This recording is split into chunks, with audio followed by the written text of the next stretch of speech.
పార్వతీపురం మన్యం జిల్లా కేంద్రంలోని ఆదివాసీ joint action committee మరియు గిరిజన డిఎస్సి అభ్యర్థుల ఆందోళన నిర్వహించారు.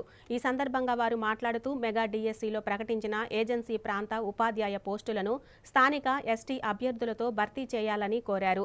షెడ్యూల్డ్ ప్రాంతాల ఉద్యోగ నియామకాల చట్టం చేయాలని, షెడ్యూల్డ్ ప్రాంతానికి ప్రత్యేక డిఎస్సి నోటిఫికేషన్ ఇవ్వాలని డిమాండ్ చేశారు. ఈ మేరకు కలెక్టరేట్ వద్ద నిరసన తెలియజేసి అనంతరం జాయింట్ కలెక్టర్ శోభికకు వినతి పత్రం అందించారు.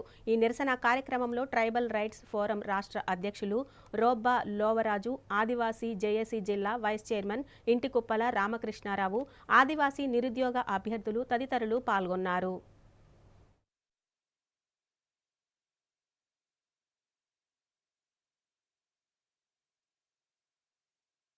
పార్వతీపురం మన్యం జిల్లా ఉన్నటువంటి ఆదివాసీ ప్రాంతంలో ఉన్న ప్రతి గిరిజన నిరుద్యోగులందరూ కూడా ఈరోజు కలెక్టరేట్కి రావడం జరిగింది. దీని యొక్క ప్రధాన ఉద్దేశం ఏంటంటే, ఎన్నికల్లో హామీలో భాగంగా నారా చంద్రబాబు నాయుడు గారు అలాగే పవన్ కళ్యాణ్ గారు కూడా ఏజెన్సీలో ఉన్నటువంటి మా ఉపాధ్యాయ పోస్టులన్నీ కూడా మా గిరిజనులతోనే భర్తీ చేస్తామని చెప్పారు. ఏదైతే జీవో నెంబర్ 3 2020 సంవత్సరంలో సుప్రీంకోర్టు రద్దు చేసిందో దానికి సమాంతరంగా ఒక కొత్త చట్టం తీసుకువచ్చి మా ఏజెన్సీలో ఉన్నటువంటి ఉపాధ్యాయ పోస్టులన్నీ కూడా గిరిజనులతోనే భర్తీ చేస్తామని చెప్పి ఆ రోజు ఎన్నికల హామీ ఇవ్వడం జరిగింది.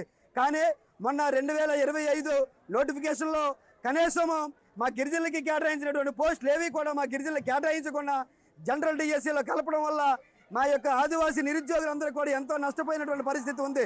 ఇప్పటికైనా రాష్ట్ర ప్రభుత్వం దీనిపైన స్పందించి ఏవైతే మా ఆదివాసీ ప్రాంతంలో ఉన్నటువంటి ఉపాధ్యాయ పోస్టులు ఉన్నాయో ఆ పోస్టులన్నీ కూడా మా ఆదివాసీ గిరిజనులతో భర్తీ చేయాలని చెప్పి ఈ రాష్ట్ర ప్రభుత్వానికి మేము తెలియజేస్తున్నాం.